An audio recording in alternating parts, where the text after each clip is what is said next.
Good afternoon, ladies and gentlemen. My apologies for this slight delay. Rakesh will be joining us shortly. Let me confess before I start this whole discussion. When I first heard our Prime Minister raise the slogan, Make in India, as a fellow Gujarati, I said to myself, Narendra Bhai Mario Locho. Because we Gujaratis have this habit of literally translating from Gujarati to English. So in Gujarati, we would say, India ma banao. So literal translation, make in India. Because otherwise, so far, we've always heard about made in India and never make in India. So I thought that our Prime Minister was being a Gujarati. But then, as he progressed and as he started emphasizing on that, I realized that he was serious. And the message behind this really was something far deeper. And I'd like to begin this discussion by asking Sunil this question. This whole thing about Make in India, is it likely to remain just another election slogan? Or do you think that it can be actually executed, implemented, and perhaps change the face of the country?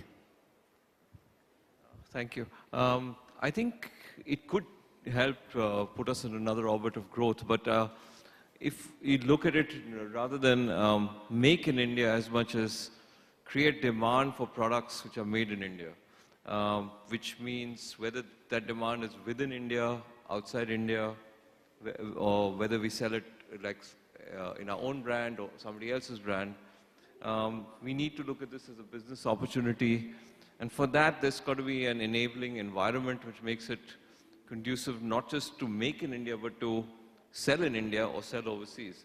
There's no point making a lot of product if you can't sell it. You need to first create that demand base. And if we can create that by making a few things easier for the manufacturers to sell their products, remove some restrictions which are just inhibiting a lot of people, I think then this could really become a reality. But can you elaborate a bit? When you say create an enabling environment, what do you exactly mean? Well, let me give you an example of something which is today a policy issue. The rules on e-commerce. I mean, technically, any company which has got foreign investment is not supposed to be involved in e-commerce, and they find their way through marketplaces and all. But a lot of brands, smaller brands, can't do that. So we need to make it such that it's easy to sell your product, and the more you sell, the more you'll make. So you are probably suggesting that Make in India should be accompanied by Sell in India. Sell, I said sell anywhere. Whether you sell in India or sell overseas doesn't matter, but sell anywhere. Manish, your brand, I think, to the best of my knowledge, produces both in India and abroad. What is your experience? Where do you see yourself better producing in India, or where do you find it advantageous to produce outside India? No, I think each country has its strengths. Obviously, historically, for example, textile has been in the system in Indian culture and Indian heritage, and I think we have from power loom to handloom to organized sectors which are making and producing all sorts of textiles. And let's not forget the skill sets that we have, the craftsmanship that we have in India is something that others don't possess. Today, the biggest brands across the globe, which are couture brands, like Armani or even a Versace or any of the couture brands that we talk about, do all their couture stuff which has all those beads and stones and handcrafted work in India. And they're the most expensive garments being sold abroad. So we do have a diverse skill set as far as our country is concerned. I think when we go to China and supposing import something, what we import is products that are not particularly made in India. For example, down jackets, because our weather conditions are not such, so the Indians have not really ventured into making or expertising themselves into those products. So we have to source those products from every country has its USP. Similarly, off late, for a startup product, Bangladesh is a very, very cheap destination and a source, because I think the biggest revenue earner for that country is apparel manufacturing. And we definitely cannot compete with a $75 wages with the $200 wages in India. And they've mastered the art of efficiencies. They've focused on that particular industry and really excelled. So I think each country has its own strengths, but in terms of resources, I think our country has the raw material, it has the manpower. All it lacks is training and skills. When Mr. Rudy was here, he mentioned that 2% of our workforce is skilled. That's a very sad state of affair. I think what we really need to bring in India is the skills. I think Hunar is something that is required. I mean, not that people don't have it. You see the best of buildings and the best of carvings being done by Indians. It's been going on for generations. But we haven't really capitalized on that. The government has really not done anything to boost that segment. So I think what is most important is, in terms of education, we speak English in our country, which is a global language today. So to go out there and do business, for a Chinese, it's more difficult because they cannot speak English. But Indians can go and speak English. There's a basic entrepreneur in every Indian, because we are multitasking, We are not specialized, but we are multitasking. What we also need to focus in India is specialization. That is something that is lacking, what I feel. When you go to Germany or when you go to a Western world, or, if there's a plumber, if there's a carpenter, he will do his job to the T and he's the best at it. And he doesn't know anything else but that. But in India, the word jugaad comes in every which way. I think you want to be an entrepreneur also, you want to do something by the side also, you want to put your hands everywhere. So eventually you don't end up specializing yourself. And that focus is required. It's good to be multitasking, it's great, but specialization and focus is required. Yeah, I think that's a valid point. As you said, the jugaad, I think, is one of the characteristics of an Indian, not just an entrepreneur, an Indian worker. If he can find some way to shorten his working day or quicken his thing, he will do it. Do you think, Jethwani Sahab, do you think this 19-20 attitude that we have in India, along with this jugaad approach, do you think these will come in the way of a really massive implementation of this Make in India concept? I'm bringing it back to the topic of Make in India. But we are known for our 19-20 chalta hai attitude. थोड़ा बहुत मुश्किल तो होता ही है, वो तो चलता है, थोड़ा बहुत गलती होती है. So do you think these two attitudes will come in the way of implementing this Make in India concept? Definitely not. It will in fact complement each other. I represent a handicraft industry. Now basically, being a socio-economic kind of work, we have always been the darlings of the government. We have great funds coming in from government. But handicrafts per se is actually a multidimensional field. You have you have workers who do work strictly by hand. And then it is taken to the factories, which are literally state-of-the-art work. Now the whole thing is a fine line which divides this. Though it looks very, a wide line, but it is a very fine line between the point a worker works on it and then the factory takes over and turns it into a world-class product. At both point of times, when you're really getting two sets of people together, jugaad is a very, very important work. And chalta hai will never apply. I mean, we have been selling to international markets around the globe for the last 30 years. You will find Indian products. We call it handicrafts, but it's basically not handicrafts. It's more of home lifestyle products, which adorn the shelves of literally every major department store in the world. we are good enough to be on the premium segment of every major store in the world. Now, coming to Make in India, what I'm worried about is Make in India should not make us the factory to the world. We should build up the expertise. Take a good example of Samsung. They learned their trade from Apple and actually beat them at their own game. So the overall program, if you see in the long term, we should be talking about learn the set of skills from the foreign buyers and then use it to your advantage.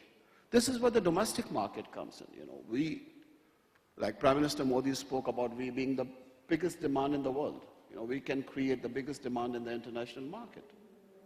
So down the line, instead of being a factory to the world, we use that opportunity to build up a skill set where we can compete in the international market. In our segment, we are very much there for the last 30 years. Get that synergies to India. Help us build up the brands. Now, once the brands come in, being human, government today does not give you incentive to build up a brand. In fact, they crucify you by slapping a 16% excise on that. That attitude has to change. Now, that is one single attitude which will change the face of how Make in India works, especially for our industries. I assume all three industries are craft-based. We are not really large enterprises. We are basically small and medium enterprises. So it's just a matter of change of attitude, and this is where the Export Promotion Council or the Promotion Councils comes into place. Because government has got all the good intentions of creating the policy. It is the feedback from the ground level which will come up, which will help determine the success of this whole Make in India project. Inder, if I can ask you this, whenever one talks about the possibility of Make in India or any government strategy, we all talk about what the government will need to do, what it needs to do in order to execute that policy. But what about the industry? Is the industry ready to take on this challenge of Make in India? We are, of course, in our own little way, we are making, but the whole objective, I guess, is to double or triple the manufacturing in India. Is the industry geared for this? What do we need to do as an industry? I speak for my industry. Yes, we are. Sorry. Hi. So my take on this is the thing that we need to pick a leaf from countries like China. And when you talk about industrialization and when you talk about manufacturing to be the backbone of the Make in India thing, so social responsibilities are something that I think the industry really needs to be looking at. One example, when I travel for my footwear business to China, is I see that the factories provide for the basic amenities or the basic needs of a human being, which are 3 square meals and a roof on their head with the basic sanitation to be provided. Now, the productivity of countries like China have doubled or tripled by just looking at these two things, that the workers who are coming to work, or actually they're not coming to work, they're actually walking out of their living quarters and starting to work over there. I think that has really improved the productivity, whereas an average Indian laborer, I think, in my calculation, spends about 3 to 5 hours of every day's productive time in actually, taking care of or to negotiating these basic needs. He has to first travel for an hour or so to come to the factory. Then while he's working in the factory, they're thinking about how am I going to go home, cook my meal, and all that is going on, and that is what slows down the productivity. So I think as an industry, we need to take that initiative that if we really want to make this Make in India and manufacturing dream come true, then we need to take care of these social responsibilities, which will provide a better environment for productivity. Because I think it's high time that somebody has addressed this whole Make in India thing. Because I think being a country of more than 1.2 billion people, we should have thought of this long time back. We actually have skipped the industrial revolution and we went straight into the knowledge revolution. Now the knowledge revolution doesn't provide employment to the undereducated or the people who, are laborers who work in industries. And these are the people that constitute the bulk of India. So I think the initiative is great. And we as industrialists should also play our part to make sure that the productivity is also matching with that kind of thing. But Sunil, if I can ask you, Inder has raised a valid point about the labor working conditions and so on. This whole concept which is gaining ground today of ethical sourcing, do you feel that this is just one form of a non-trade barrier, non-tariff barrier rather, or do you think that the international buyers are genuinely worried about the poor Indian worker who does not have adequate wages or does not have good working conditions? I'm asking this question again, what we've read and seen what has happened in Bangladesh in the last few months, where in spite of all the tragic events, we find that the production is still going on full swing, buying is still happening in Bangladesh. In fact, their exports are still growing at a rate as fast as India's. So is this some kind of an NTB, or is there some genuine concern? I think there is a genuine concern on this. People want to see that you're sourcing ethically and not squeezing the labor. Having said that, there was a brand which was closely associated with that Bangladesh fire. I believe for 2 days their sales fell, but if you go to any of the stores in the UK, there are more customers than before. So the customers are still shopping there. But I think globally people are becoming more aware for ethical sourcing. You can see that products which have the fair trade mark, their sales are improving. So people are becoming more conscious about it. And I think organizations are becoming a little more conscious about it. And I think this will continue to grow. Manish, let me ask you this. I think Karan raised this point about making India the factory of the world. Do you think this is the right strategy for India to follow? I mean, both Sunil and Karan have raised this issue about not just merely manufacturing, but maybe moving into branding and marketing of Indian brands. Yours is a brand which is being marketed today, at least in some of the countries of the world. What do you think is the right strategy for India to follow? Is it make in India and make it into a kind of a factory of the world like China did follow that strategy years ago? Or do you think we should now focus on branding? I think if you look at the West, typically, they were originally manufacturers. Gradually and slowly they have, come out of manufacturing. They focused more on systems. They focused more on marketing activities. They focused more on creativity and creation. And they've made Asia the world's factory.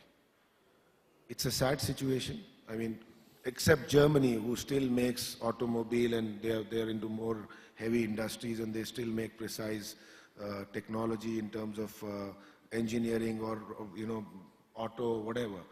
But if you see, the rest of the world has all come out of manufacturing because cost of labor is shot up, and they are developed economies. They have already mastered the art of marketing. Look at what US does, for example. You think they don't have resources? I think they have much more resources than anybody else in the world, including oil, but they haven't even touched it. They have kept it as reserves. They have, if you walk into a theme park in the US, you walk into a Walt Disney theme park, once you see that ride, you go through that experience, you have to walk out of the store. So you're tempted, because you're emotionally so charged up at that point, you're tempted to buy that product and walk out. A kid wants to have a Mickey Mouse or a Barbie or whatever it is, whatever theme park you're coming out with. So what we lack, we don't lack skills, we don't lack quality. We lack is marketing skills and approach and the courage to market.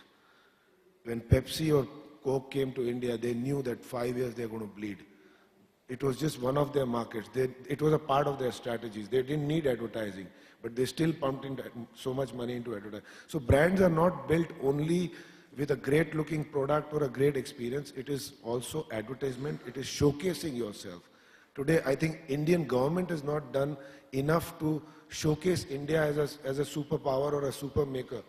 because we don't even have a good convention center in this country. You walk into Hong Kong, you go to any of the Western world or a developed economy, you will find a great looking convention center with facilities, hotels where somebody from the world can travel and experience the whole journey and look at the product that country has to offer.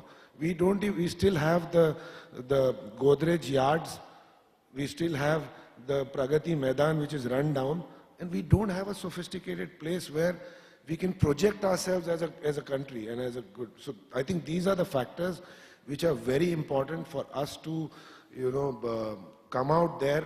Entrepreneurs need to be more gutsy about their creativity and go out there in the world and market it and take that plunge and risk. And the government needs to market the country on the whole in a better way. I think these are the things that need to be done.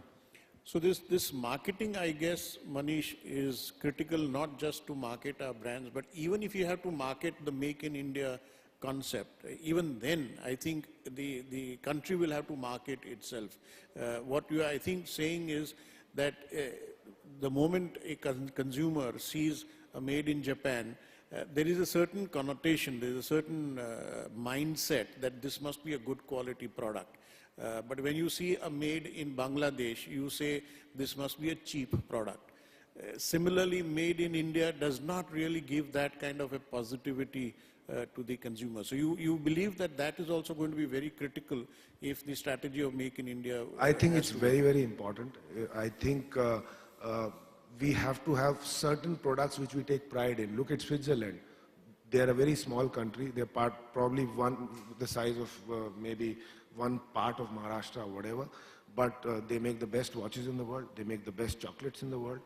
They may be making 5 products, but the world knows that Switzerland is famous for this.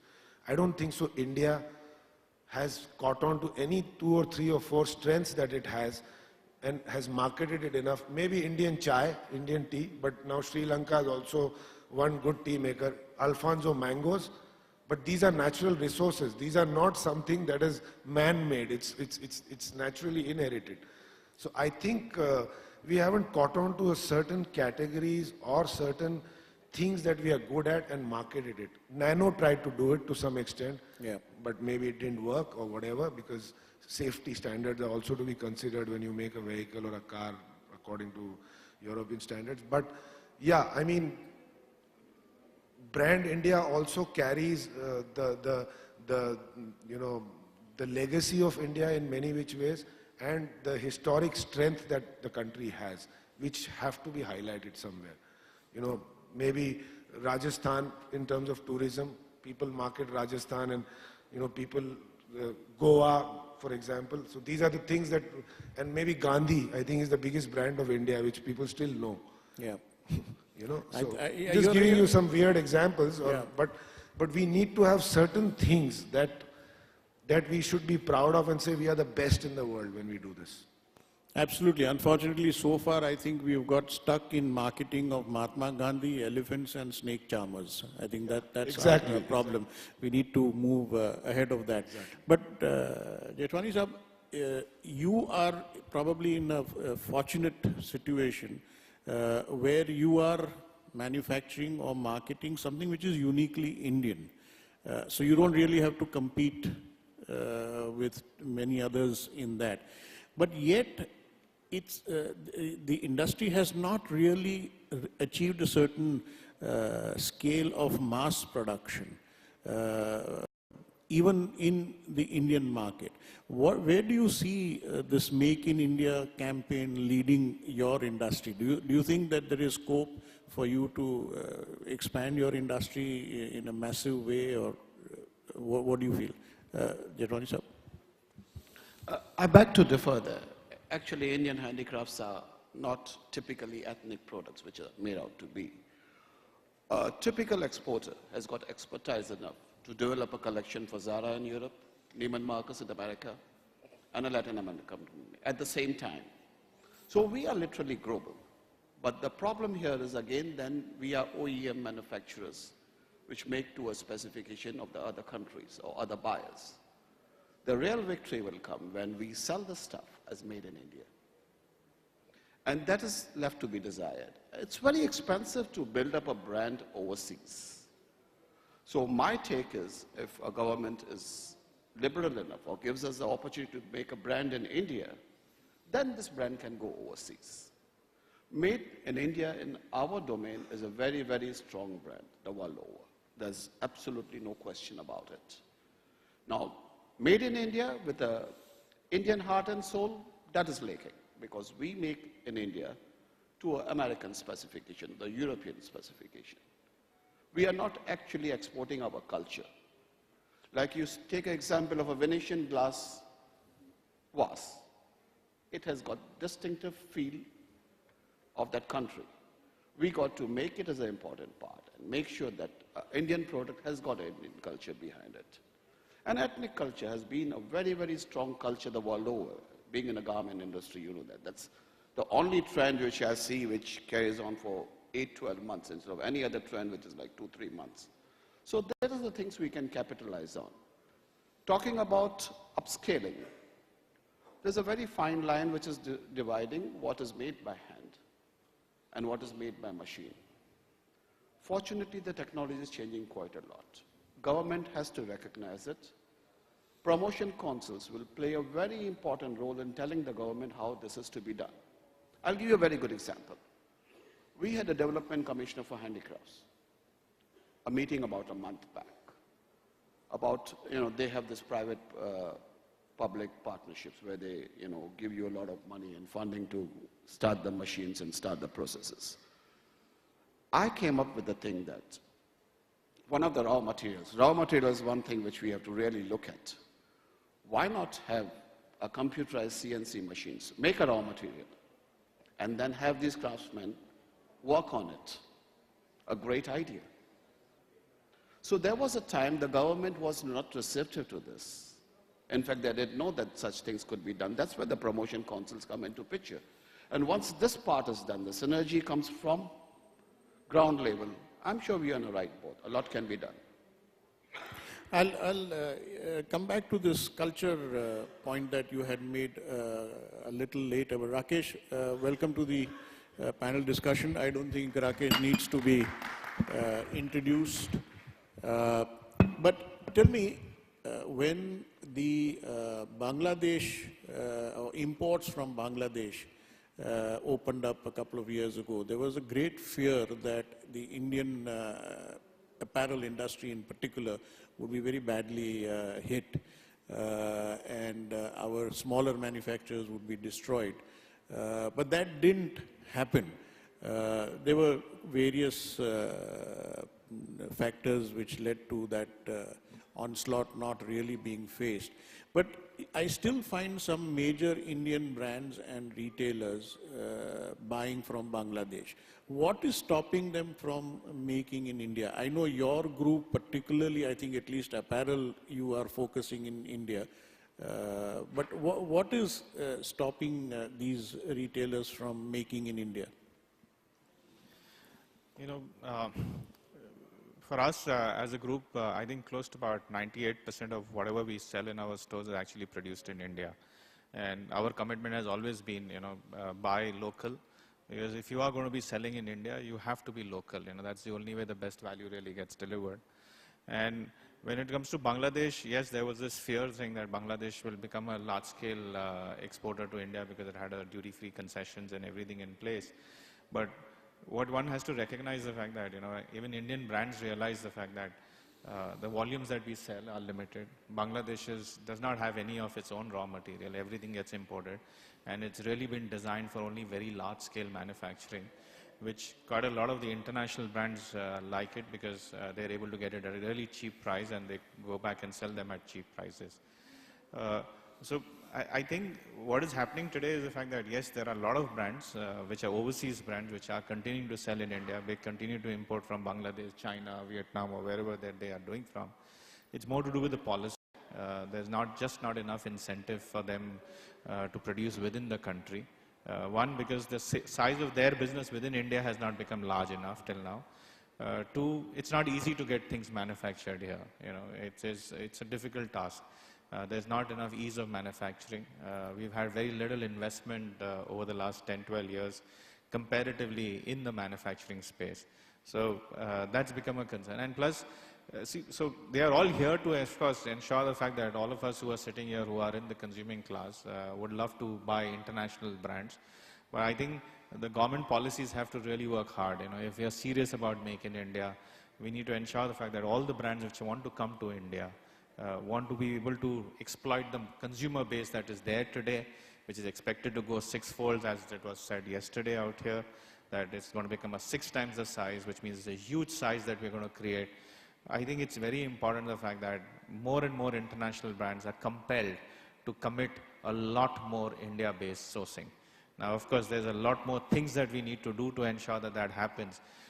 If you want the next set of manufacturing to come here, you need knowledge transfer, you need technology transfer. All of that can only happen provided we make it easier to do business in India. You know, it's not been easy. Yeah, we typically land up talking about, you know, the national government has to resolve all our challenges. I think you talk to the national government, they realize the fact that they can only do a little bit. It's really about what the state governments do. So it's really the responsibility of the state. It's really the responsibility of the city to make it easy to do business. And that's something which has to emerge. You know, I think, unfortunately, the debate is not at that level. The debate is all about, you know, what the Prime Minister of the country is going to do. You know, nobody's really debating what the CM of our state is going to do. And unless that debate doesn't change, unless he doesn't take responsibility of creating jobs, unless the city doesn't take the responsibility of creating jobs, we will not be able to really make in India happen. We will not really see the promise of the consumption that was discussed yesterday.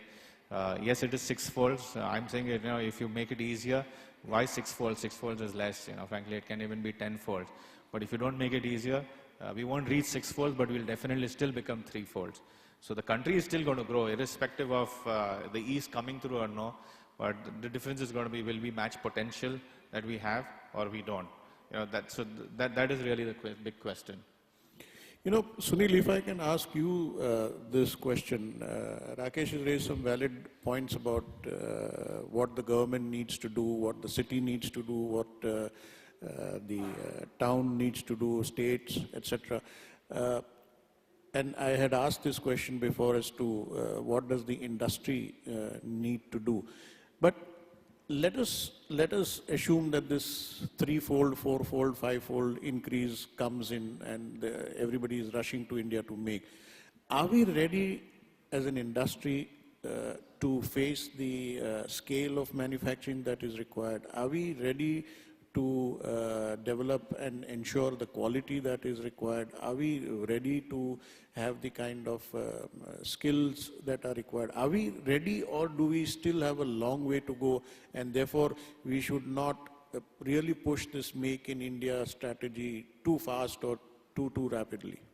So if you ask me as a generalization, I'd say we're not ready. However, if you look at individual companies, individual entrepreneurs, and the way people have succeeded, I'm sure that can happen. Let me give an example of one of our group companies, which is in the organic food space, Made in India. We are selling in our own brand name, large volumes in Whole Foods in the US. Got all the certifications, very tough certifications to sell as an organic product in the US. So individual entrepreneurs can do it. Now, one could ask me, can I take this business up tenfold? Yes, I'd like to, but there are some constraints I face in the back end and the infrastructure and things to get more and more supplies. I need help there in an enabling environment that will allow me to do more of this.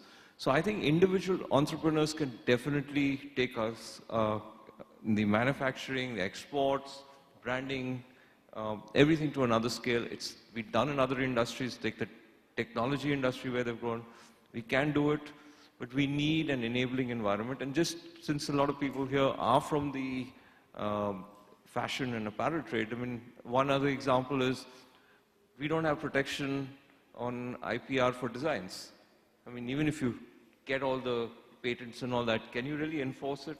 So we really need an enabling environment that covers a lot of these factors, which make it easier to do business in some other countries. Yeah, I think